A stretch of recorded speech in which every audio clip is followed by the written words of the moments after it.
নমস্কার। আজকের চিকেনে একটু অন্যরকমভাবে করলাম। চিকেনের পিসগুলো নিয়ে প্রথমে নুন আর ফ্যাটানো দই দিয়ে দিলাম।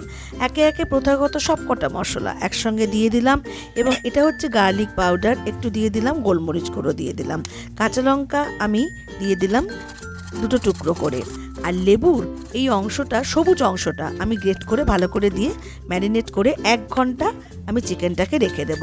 এবার গোটা সমস্ত গরম মশলা দিয়ে তার মধ্যে আদা, পেঁয়াজ আর রসুন পেস্ট করে দিয়ে সেটাকে ভালো করে নেড়ে চেড়ে মশলা থেকে যখন একটু তেল বেরিয়ে আসবে তখন আমি চিকেনটা, পুরো ম্যারিনেট করা চিকেনটা দিয়ে দেব এবং তার উপরে একটু লেবুর রস ছড়িয়ে দেব এবং লেবু পাতা দিয়ে দেব।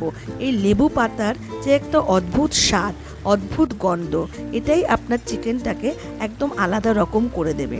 এইভাবে আপনারা চিকেনটা খেয়ে দেখবেন, অবশ্যই ঢেকে করবেন। কেমন লাগলো জানাবেন।